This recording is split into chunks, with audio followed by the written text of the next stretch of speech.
Здравствуйте, дорогие друзья! Я вас приветствую на моем канале.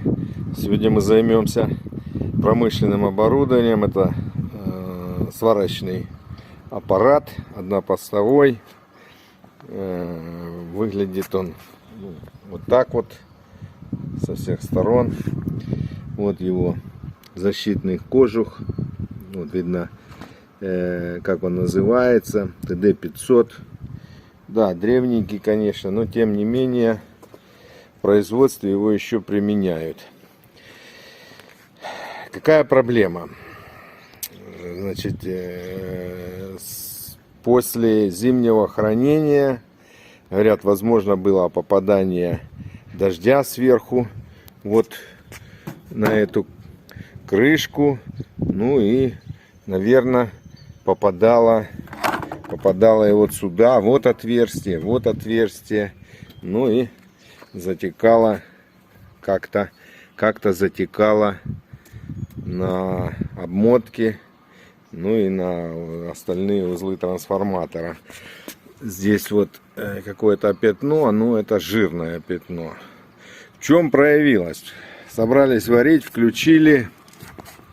Ну и не варили, не получилось ничего, потому что вот эти узлы, вот,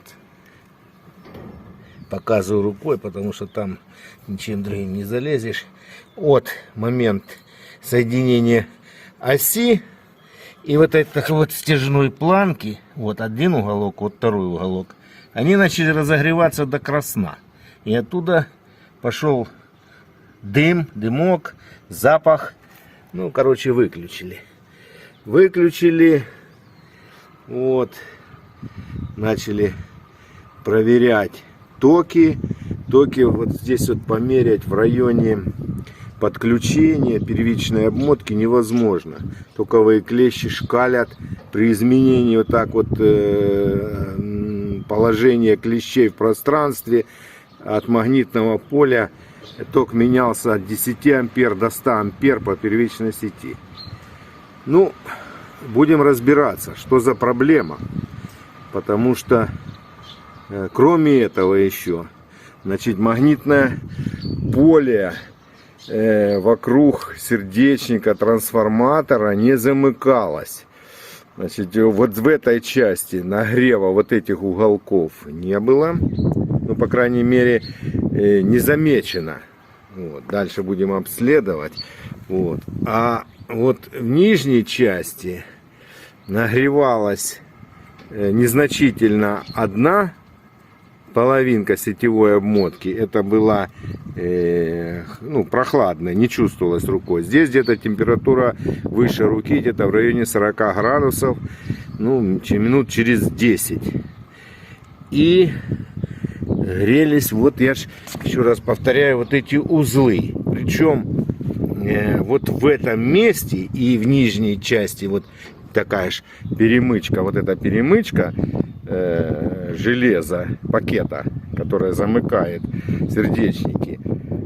Если подносишь металлические, ну типа отвертка, там стержень какой-то стальной, настолько прилипает, прямо притягивается к сердечнику.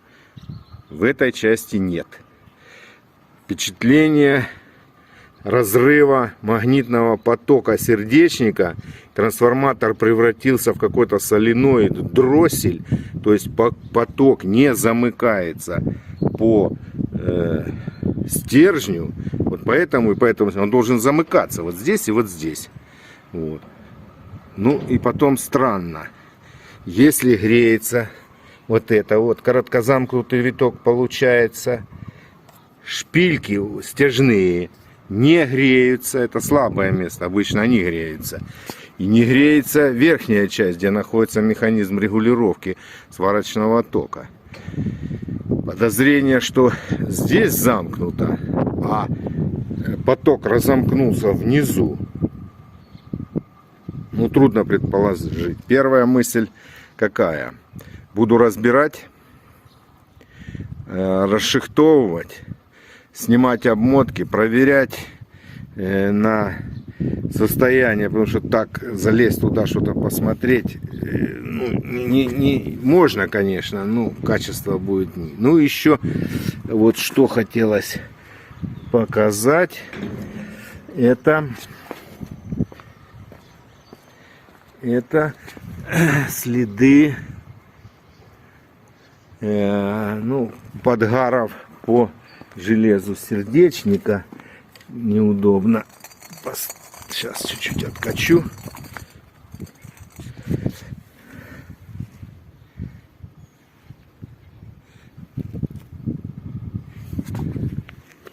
Ну, вот видно. Вот. Оплавлен. Угол оплавлен. Пакет. Но это по вторичной. Вот. Вот. Сильно прогорел пакет. Это надо, конечно, переразбирать, перешихтовывать. Ну и дальше будем разбираться.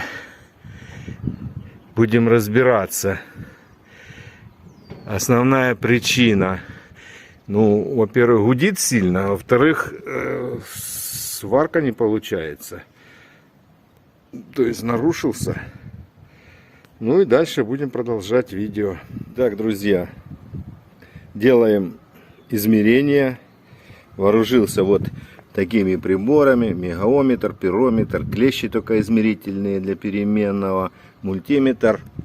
Ну и соблюдаем, конечно, правила безопасности.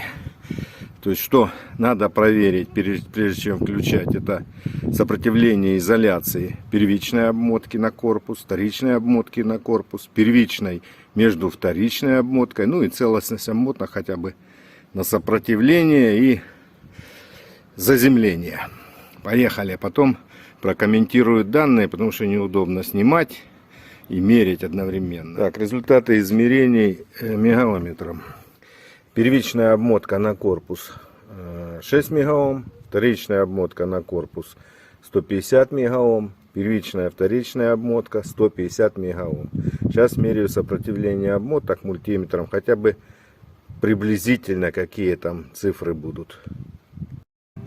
Меряем ток холостого хода. Включаем, подаем напряжение. Значит, смотрим. Шкала 200, значит, ну, тут без коэффициентов 27,9, 28 ампер показывает. Так, ну, сейчас пока выключим, померяю, что у нас за напряжение на выходе и на входе. Так, меряем напряжение. Так, ток. Ток, что у нас с током? Ток не изменился. Смотрим напряжение. Напряжение холостого хода, ну, будем говорить 68,8, 69 вольт. Это на вторичной цепи. Пока ступени не переключаю, потому что тут еще надо разбираться с этим переключателем. Пока так, общее обследование.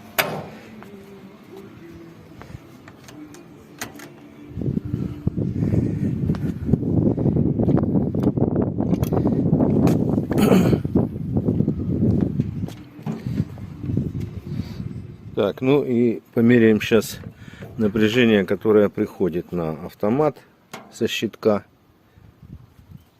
Вот с этой стороны. Значит, смотрим. 368, 367,9. Ну, будем считать 366 прыгает, да? Ну, в допустимых пределах. Так, дальше. Дальше включаю на более длительное время, там может минут до 10. Вот, пробуем намагниченность и изменение температуры в нижней, ну, короче, не только в нижней части, а во всех вот этих элементах стяжки. Вот исследую на нагрев пирометром, смотрим, значит, вот вторичные Вот 22, 23, 23, первичная, 23, 33. Теперь смотрим нагрев стягивающих. Смотрим, да, 114, 100, тут прыгает, 84, больше 100 с этой стороны, 70, 73 с верхней части. 24 не греется, ничего не греется. Здесь 25, здесь тоже 25, 25, шпильки 22. Так, теперь вот эти уголочки с этой стороны 75, здесь 117,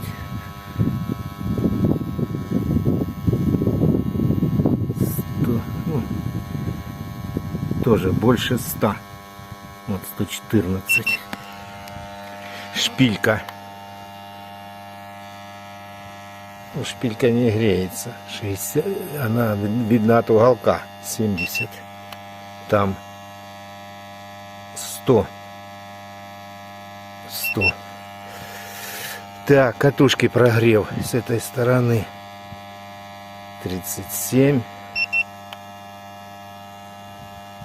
Здесь практически не изменилось. Время прошло 5 минут. Значит, греем дальше, смотрим. Теперь смотрим, как ведет себя магнитное поле. Довольно странно. Вот отвертка металлическая. Вот так, если проводить по перемычке сердечника, вот по-разному. Вот здесь больше, здесь еще больше, а вот здесь меньше. В этой части, ну, примерно так же, к середине больше. Опускаемся ниже. Здесь вообще прилипает значительно сильнее, чем вверху. Здесь поменьше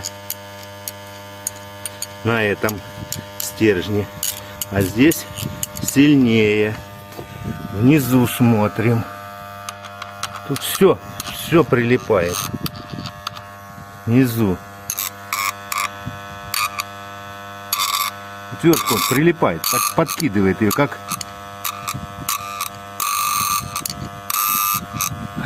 такого я не видел. Не видел вот за сколько лет. Вот здесь вот есть поле, ну вот обратите внимание, да, она падает, отвертка падает под своим весом. А вибрация есть, а снизу прямо от земли подкидывает. Ну, время, наверное, уже прошло достаточно. Сейчас еще посмотрим, какая температура.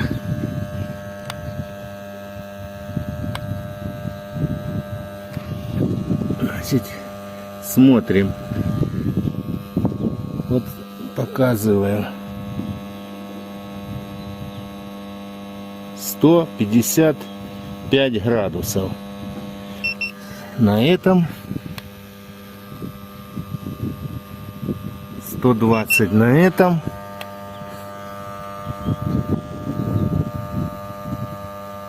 Ну, примерно чуть меньше 120.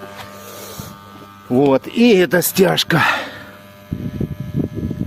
Здесь температура не изменилась практически. Там 1 градус. Здесь побольше чуть-чуть. Здесь в средней части не изменилось. Здесь не изменилось. Не изменилось.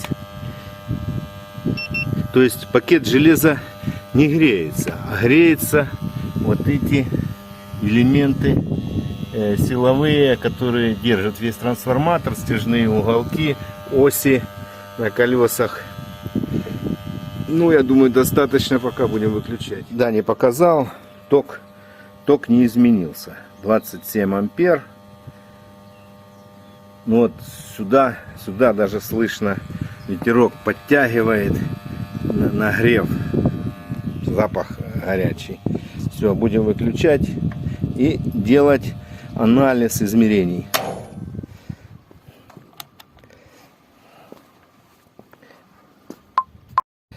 Так, сделаем анализ наших измерений и попробуем определить, выяснить причину неисправности. Вот записи, смотрим. Значит, первичный ток измеренный, будем говорить, 28 ампер, первичное напряжение 370 вольт, вторичное напряжение холостого хода 69 вольт, ну и прогрев.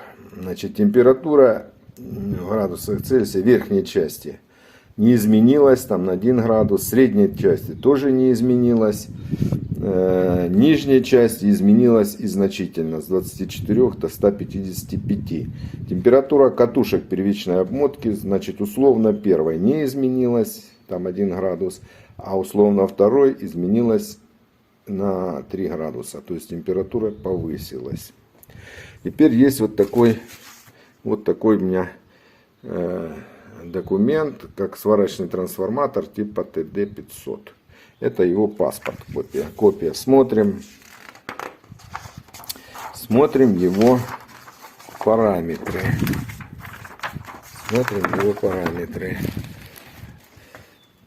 Значит, что нас интересовать будет?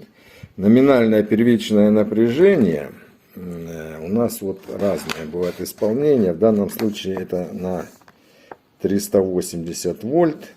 Вот. И первичный ток у нас должен быть при напряжении 380 84 ампера. 84 ампера. Дальше. Мощность 33 киловатта. Напряжение холостого хода, ну, при разных тут напряжениях, вторичное, там 59,73, ну, более-менее в пределе у нас там 69. Вот. Сварочный ток 84 ампера при исполнении 380 вольт. Что мы имеем? А мы имеем сварочный ток 28 ампер. Это 30% от номинального тока первичной обмотки. Даже как бы думать не надо, что трансформатор ненормально работает. И скорее всего, судя по тому, как поле выпучилось в нижней части, что греются стяжные уголки, которые сыграли роль витка, а вверху нет. Значит, оно ушло почему-то вниз, где замкнуло. И распределение, как прилипает отвертка, вверху почти нет, а внизу аж от земли ее притягивает, как соленоид стал работать. Решение какое? Разбираю, снимаю катушки и расшихтовываю пакет. Пакет расшихтовываю, где-то у нас с пластинами непорядок. Надо их все перечищать, пересматривать, покрывать лаком, сушить, ну и потом собирать. Придется, наверное, делать приспособу ориентации, потому что так не соберешь. Ну, все буду показывать. Вот что обнаружилось в процессе разборки. Вот этот винт, который регулирует сварочный ток, вот его шайба, вот тут что-то наваривалось, упирается в пакет вот таким образом. И понятно, вот здесь все коротится. Но это еще вопрос, причина или нет, потому что надо разобраться с конструкцией трансформатора. Неужели здесь не должно быть какой-то упорной пластиковой шайбы? В пакете здесь было изолировано. Ну, правда, вот эта шпилька, она вытащилась, бумага осталась внутри. Вот так пока другого ничего не нашел. Так, друзья, ну вот я разобрал верхнее ярмо, эту самую перемычку магнитопровода. Стержни остались, ярмо разобрал. Вот картина. Значит, замыкание железа. Вот ржавчина. Вот. Это на больших перемычках. Сейчас вот покажу, как наклепана. Вот. Видно завальцовка края железа. Это все надо будет разбирать, зачищать заусенец, убирать это смыкание. Это здесь вот. Вот здесь видно. Вот. То же самое.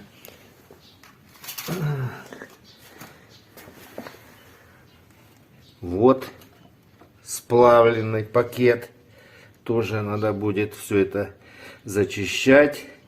Оплавленные места все счищать, срезать. Ну и потом там лаком покрывать.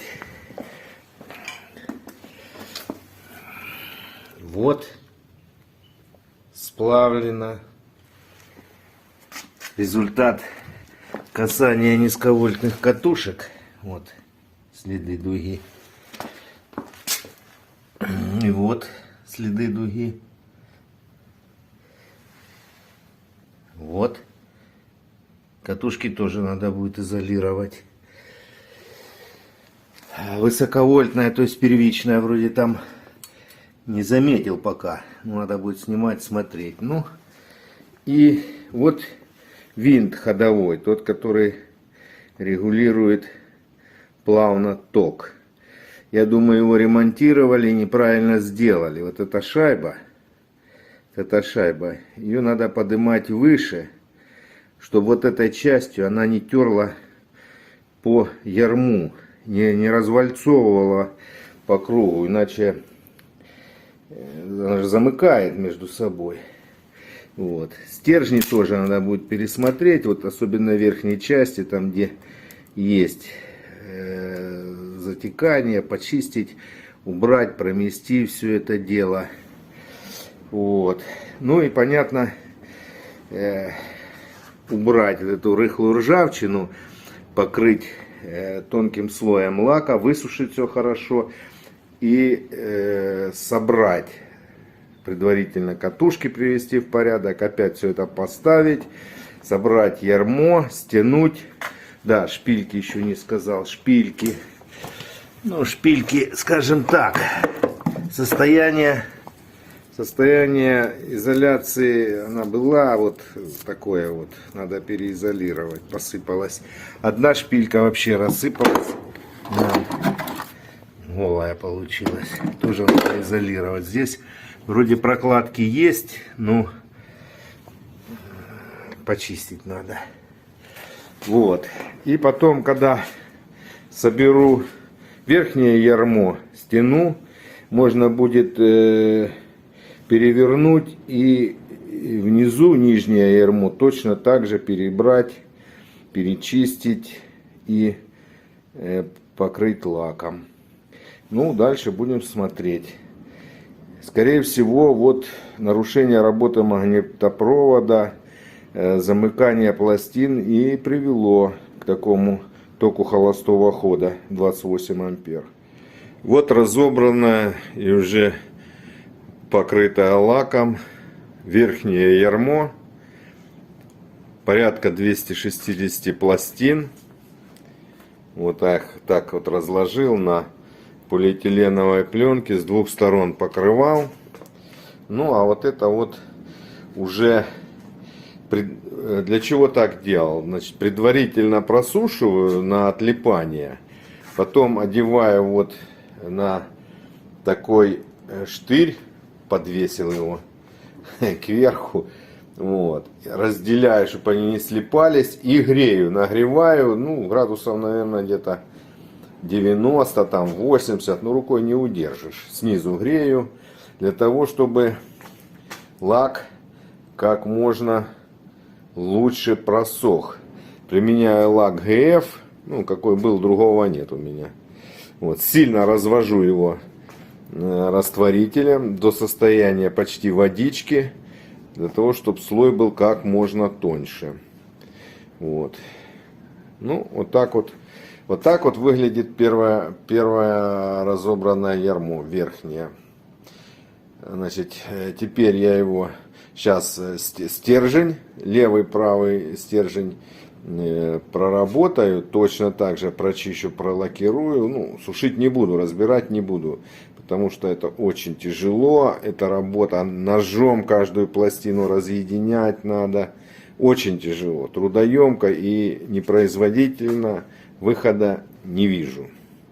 Поэтому стержни буду в собранном виде. Лакировать там, где пятна замыкания были, там буду лакировать. И будет оно просыхать в таком состоянии. А потом уже буду собирать. Так, друзья. Немного ветер разгулялся, шумит. Значит, срезал вот болгаркой все листы стержня. Зачистил, тут что проплавленное было. Ну а теперь вот смотрим, что внутри. Вот пятно. Ну, соответственно, здесь пятно. Здесь пятно. Ну, таких пятен много. Вот, поэтому надо вставлять сюда какую-то распорочку, клинышек и все это изолировать. Все это покрывать лаком, потому что вот видно, очень хорошо видно, как коротили листы. Вот. Здесь все перечистил вверху, ну, перемычку сейчас покажу, как я ее сделал. По стержню что надо еще добавить? Вот эти вот смыкания пластин по вертикали прочищал металлической щеткой со всех сторон. И изнутри, и по бокам. Кроме этого, вот здесь внизу, в нижней части, все было залеплено черной такой металлической пылью. По всей видимости, от болгарки. Магнитное поле туда тянуло. Вот это что же замыкало. Вот. Замыкало. Уже еще с двух сторон было проварено из-за того, что катушки терлись. Ну, сейчас вот болгаркой все счистил. Теперь надо просто заусенец там снять и покрывать лаком. Это важно. Вот так выглядит весь пакет стержней. Слева и справа уже расшихтованный. Вон видно пятна какие.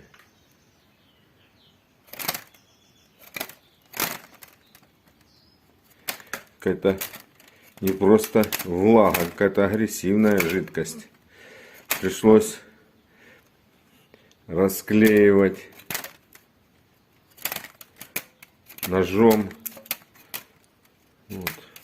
Почти все пластины, почти все. То же самое на той стороне. Теперь вопрос, как это все правильно пролакировать. В принципе, это не страшно, если потом и склеится. Главное, чтобы не склеилось ярмо, чтобы можно было разобрать катушки на случай ремонта. Хотя, какой ремонт? Этому трансформатору уже лет 40. Первая разборка, поэтому второй разборки, наверное, не будет. Ремонт катушки выглядит вот таким образом. Пришлось разрезать бандажи. Здесь вот катушка вот уже вымотанная и бандаж сделанный, подготовлено уже к пропитке. Это вот показываю. Здесь вот в этом месте вот были вот так вот один бандаж, второй бандаж. Все это вот раскрыл, растянул. Она немножко была склеена, но не страшно. Вот вымотал все поврежденные, особенно вот внутренней части протертые были. Вот здесь вот немножко он осталось, вот там вот. Ну, то не страшно, там закроется. Вот, все это вымотал стеклолентой. Вот. Теперь Это с этой стороны. Теперь вот с этой стороны посмотрим сейчас, какая картина. Вот повреждения вообще отсутствуют. Это от конструкции вот протертой. Там вот витки вообще голые. То есть там жди виткового. При самых неблагоприятных условиях обязательно коротнет. С этой стороны то же самое. Вот, голая шина. Все надо выматывать. Вот, когда вымотаю, вот так вот вымотаю, стяну бандажами, и дальше уже пропитка. Пропитка, ну или лаком, или эпоксидной смолой. Закончил пропитку стержней. Верхней части вот видно, как лак. Низ пока не разбирал, чтобы не рассыпалось. Здесь уже 2 шпильки поставил, стянул. Эта половинка еще предстоит. Она пока сориентирована так, на проволочках. Вот, ну, помучился для того, чтобы все это собирать. Не на заводе, а разово. Вот пришлось что сделать. Значит, две шпильки удлиненных. Вот такая вот типа направляющая прошивка. Значит, конусная. Тут полградуса пришлось сделать. Конусность. Диаметр 12,5. Ну и конусность полградуса. 2 таких вот типа струбцины фиксированная с размером 153 миллиметра. Сначала стягиваю шпильками железопакет, потом вставляю эти струбцинки с 2 сторон на стержень, и потом удаляю стержную шпильку, удаляю, и вместо нее ставлю вот, значит, вот изолировал шпильки калькой сверху, ну, с клеем, сверху пропитал лаком. И так собираю. Теперь соберу стену стержней и буду ставить верхнее ярмо. Потом переверну и буду разбирать низ. Разобрал теперь уже нижнее ярмо. Вот так выглядит. Перевернул пакет вниз. Это верхнее собрано, уже стянутое. Там пролакировано все. Шпильки поставил изолированные. Вот, пакет разобрал. Ну, вот смотрим, что у нас получается. Пакет. Грязные пластины. Даже трудно сказать. Вот посередине вот черное пятно. Запах какой-то непонятный.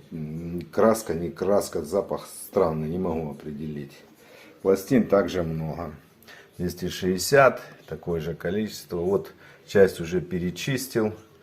Вот эта часть еще остается. Вот часть перечистил. Ну вот видно. Это, наверное, прокрашивалась краска. Странно. Вот с этой стороны снизу. Наверное. Ну, счищать надо. Она толстая, не соберется. А вот в середине вот это непонятно. Также вот в средней части. Ну, счищаю. Вот. Заточил напильник шабер и вот такой вот шабер для металла. Очень хорошо снимает, сильно нажимать не надо, краску срезает. Вот сколько мусора, иначе же оно не соберется. Дальше буду лакировать, сушить и собирать. Процесс лакирования стержней оказался настолько трудоемким, что я даже не мог себе представить. Наверное, надо было раскладывать на составляющие отдельно по каждой пластине. Вопрос только в том, что места нет такого, куда столько пластин разложить, потому что так для общего представления площадь покрытия вот лаком верхнего и нижнего ярма каждого, ну, примерно где-то больше 5 квадратных метров получается. 5,5. Можете себе представить, сколько это надо места, чтобы разложить эти пластины, хотя бы предварительно посушить, чтобы они не прилипали перед термосушкой. А что я сейчас хочу показать?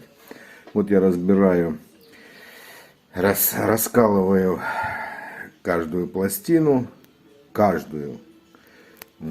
Вот смотрите, какие тут пятна. Вот это замыкание. Что это такое? Почему лака здесь в этом месте нет? Лак стал черным.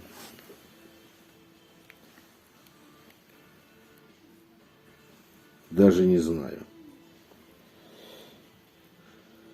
От вибрации, от затекания чего-то. Ну, трудно сказать. И запах химический, специфический исходит оттуда.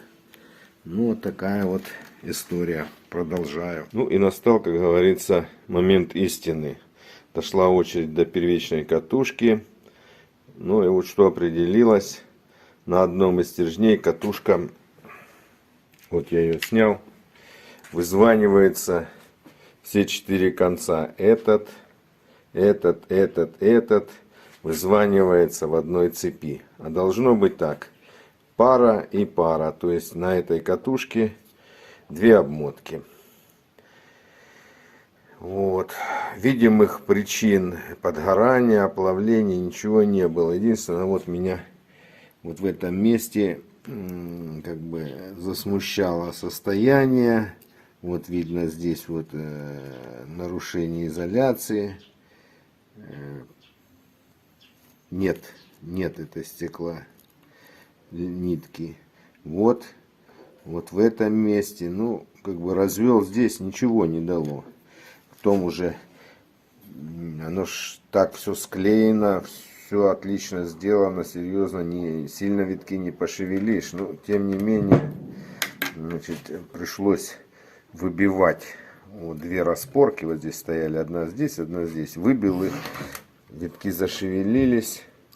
Ну и вот рассоединил я этот виточек. И вот смотрите, видно, да? Вот сейчас покажу. Вот точка.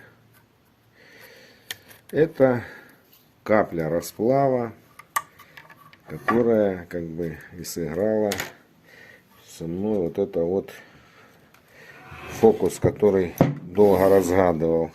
Почему такой большой ток? Железо железом, как говорится, тоже надо делать. А вот сейчас покажу и внутреннюю часть. Вон там видно, да? Когда я его рассоединил, все, обмотки получилось 2 пары, не соединены. И смотрим теперь вот схема трансформатора, что же у нас получалось. У нас получилось, что если рассматривать вот катушка первичной обмотки, значит, при одном из включений, там же 2 режима, параллельное и вот написано параллельное соединение большие токи, последовательное соединение вот так малые токи. Вот. При одном режиме обмотки включены вот так получается. Вот так. Раз, это одна обмотка, и вторая обмотка вот так включена параллельно. А при другом режиме вот здесь вот перемычка включается на переключателе, перемычка. И тогда напряжение идет вот так. То есть последовательно. С учетом того, что замыкание было вот здесь вот где-то, будем говорить, вот в этом месте или в этом месте, ну, не имеет значения. Получается, что вот это вот кусочек обмотки был включен, ну, в короткое по отношению вот к этим 2. Отсюда и такой ток, и такое поведение магнитопровода, что он в режиме практически короткого замыкания. Ну, зато, как говорится, перебрал железо, привел его в порядок. Будет теперь как бы опыт, что может вызывать такие токи. Сейчас эти все виточки выложу, проложу изоляцию, вставлю клинышки, все это эпоксидной смолой, все назад зафиксирую и буду собирать. Так, изоляция закончил. Вот так выглядит место повреждения, уже вымотал стекла лентой и сверху эпоксидным компаундом закрыл все это дело. Выдерживаем время и буду собирать. Так, друзья, значит, работы подошли к концу ремонта этого сварочного аппарата. Смотрим, как он теперь выглядит. То есть назвать его капитальный или еще какой-то нет у меня перечня работ, который связывал бы степень какого ремонта, там текущий, капитальный. Но не суть важно. Значит, что сделано? Отревизован вот этот барабанный переключатель. Устранено замыкание в первичной катушке между секциями. Не витковой, а между секциями. Отизолированы катушки вторичной. Вот. Ну, понятно, перетянуты, перечищены шины. Ну и пакет железа, сердечника, ярма нижнего, верхнего тоже перебран, отлакирован. Сделан нормально. Вот ходовой винт перемещения вторичной катушки по сердечнику. Это плавная регулировка тока. Ну, наверное, вот в общем, как бы сейчас будем производить включение. Переключатель стоит в положении малых токов. Вот. Клещи подключил, включаю автомат. Вот видите, 0,7 ампера. Если верить клещам, ну, я допускаю, что здесь погрешность, конечно, при таком малом измерении, ток, наверное, больше. Но, по крайней мере, вот смотрите, нет, не гудит, вообще не вибрирует. Металл не реагирует. Вот. Смотрим, какое напряжение во вторичной цепи. Во вторичной цепи напряжение 73,4 вольта, то есть соответствует паспортным значениям при малых токах. Ну и попробуем сейчас зажечь дугу. Я тут соорудил небольшой такой столик сварочный. Сейчас одену маску и попробуем зажечь.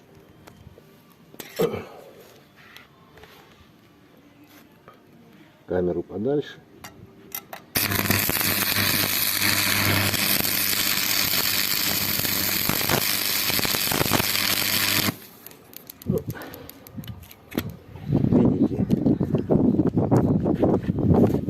Видите, как дуга уверенно зажигается. При этом ну, ток где-то в районе 22-24 ампера по первичной цепи. Значит, сейчас я выключу и переведу вот этот барабанный переключатель в положение больших токов. То есть это параллельное соединение обмоток. Включаем.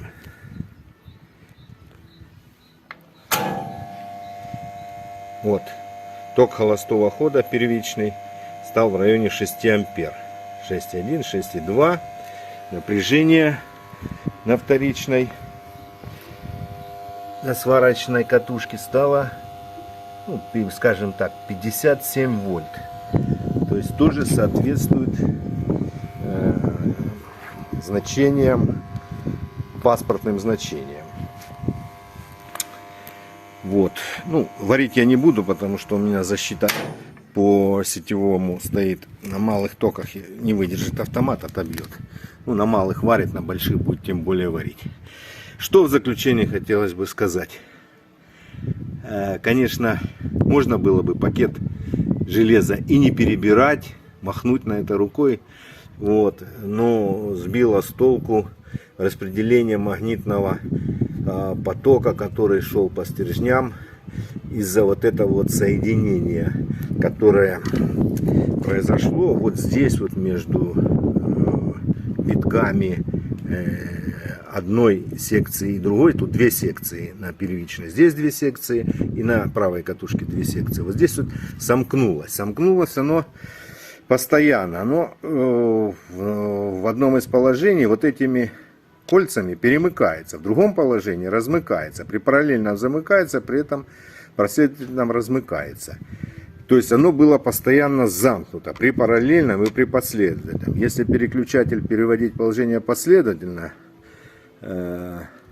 ток был в районе 5-6 ампер, а сейчас ток стал 0, до 1 ампера, 0,6-0,7 ампера. Вот. А если мы переключали переключатель положения параллельного, то ток, если помните, был значение до 29 ампер, то есть вообще недопустимый. Вот эта вот секция на вот этой левой обмотке, относительно меня, левой обмотки, она была, получается, включена в противофазе. Что сбило с толку? Что обмотка не грелась. При любом витковом замыкании, если бы здесь были витки подзамкнуты, грелись бы витки. А так температура-то всего там была на 3-4 градуса больше. Вот это и сбило с толку. На этом буду заканчивать. Видеоролик. Кто смотрел, тот молодец. Как в сказке. Выдержал столь длинную программу. А вообще, как видео поучительное для ремонта, кто никогда не делал, я думаю, много возьмет с этого. Вот. Я сам в жизни ни разу не сталкивался с таким, витковые замыкания были. Так что между секциями такое поведение трансформатора, и понятно, что сварка в режиме больших токов просто не могла быть. Она бы тут и дуга бы не зажигалась, да вообще все плохо. На этом заканчиваю. Все, пока. Всем привет. Спасибо за просмотр.